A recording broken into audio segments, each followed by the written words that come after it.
இந்த வீடியோவில் வந்து விண்டோஸில் இருக்க சில ஷார்ட்கட்ஸ் நம்ம பார்க்கலாம். நிறைய பேருக்கு இந்த ஷார்ட்கட்ஸ் ஆல்ரெடி தெரிஞ்சிருக்கலாம், பட் தெரியாதவங்களுக்கு இது ரொம்பவே யூஸ்ஃபுல்லாக இருக்கும். ஸோ ஸ்கிப் பண்ணாமல் இந்த வீடியோவை ஃபுல்லாக பாருங்கள். ஃபஸ்ட்டு வந்து ஒன் வேர்டு எப்படி செலக்ட் பண்ணுறதுன்னு பார்க்கலாம். இப்போ இந்த பேராகிராஃபில் இப்போ இந்த ஒன் வேர்ட் செலக்ட் பண்ணோம் அப்படின்னா அந்த வேர்ட் மேலே கர்சரை வச்சு டபுள் கிளிக். இப்போ பாருங்கள், இந்த ஒன் வேர்ட் மட்டும் செலக்ட் ஆகிடுச்சு.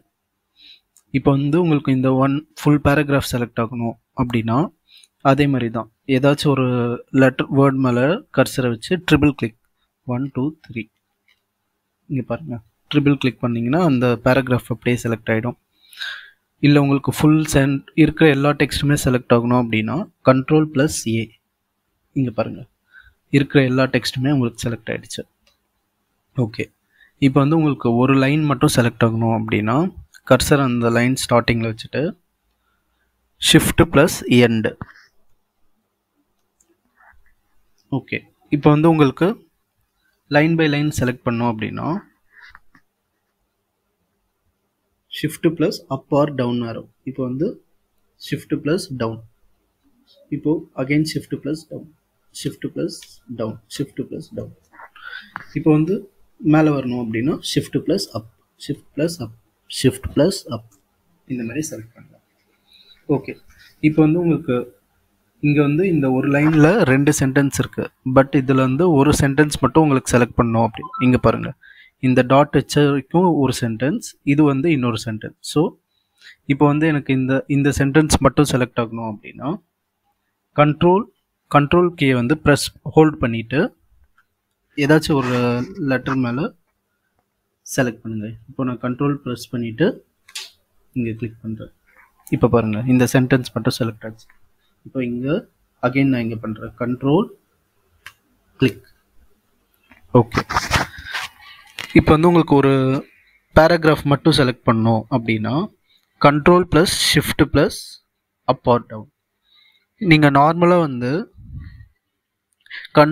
Shift+Up or Down பண்ணிங்கன்னா லைன் பை லைனாக செலக்ட் ஆகும். அதுவே வந்து Ctrl+Shift+Up or Down பண்ணும்போது அந்த பேராகிராஃப் செலக்ட் ஆகும். இங்கே பாருங்கள், Ctrl+Shift+Down,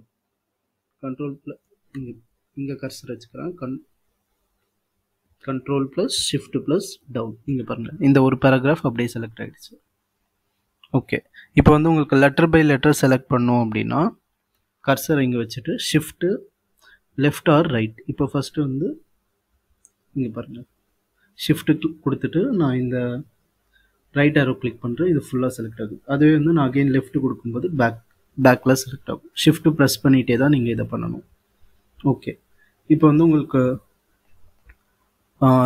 இது இப்போ பண்ணது வந்து நீங்கள் ஃபுல் லெட்டர் பை லெட்டராக செலக்ட் பண்ணிங்க. அதுவே வந்து உங்களுக்கு ஒன் வேர்டாக செலக்ட் பண்ணோம் அப்படின்னா Ctrl+Shift+Left or Right, Ctrl+Shift+ first இங்கே பாருங்கள், ஒரு வேர்டு அப்படியே செலக்ட் ஆகுதா, Ctrl+Shift+Left இல்லை Ctrl+Shift+Right அப்படியே டீசெலக்ட் பண்ணிக்கோ. ஓகே ஃப்ரெண்ட்ஸ், அப்புறம் இன்னொரு ஷார்ட்கட் என்ன அப்படின்னா, இப்போ நீங்கள் கர்சர் வந்து ஏதோ ஒரு இடத்துல வச்சுருக்கீங்க, அந்த லைனோட பிகினிங்கில் அந்த கர்சர் வரணும் அப்படின்னா ஹோம். இங்கே பாருங்கள், இந்த லைனோட ஸ்டார்டிங்கில் வந்துடுச்சு. அதுவே வந்து அந்த லைனோட எண்டுக்கு போகணும் அப்படின்னா எண்டு. இங்கே பாருங்கள், கர்சர் வந்து இந்த லைனோட எண்டில் வந்துடுச்சு. இப்போ பேஜ் வந்து நீங்கள் ஸ்க்ரோல் அப் ஸ்க்ரோல் டவுன் பண்ணோம் அப்படின்னா பேஜ் அப் பேஜ் டவுன். இப்போ வந்து நம்ம பேஜ் டாப்பில் தான் இருக்கும், ஸோ நம்ம கீழே வரணும் அப்படின்னா பேஜ் டவுன். இப்போ பேஜோட டாப் அகைன் போகணும் அப்படின்னா பேஜ் அப். ஓகே ஃப்ரெண்ட்ஸ், இந்த வீடியோ உங்களுக்கு யூஸ்ஃபுல்லாக இருந்ததுன்னா மறக்காமல் கமெண்ட் பண்ணுங்கள். அப்படியே உங்களுக்கு தெரிஞ்சவங்களுக்கும் இந்த வீடியோஸை ஷேர் பண்ணுங்கள். தேங்க்யூ.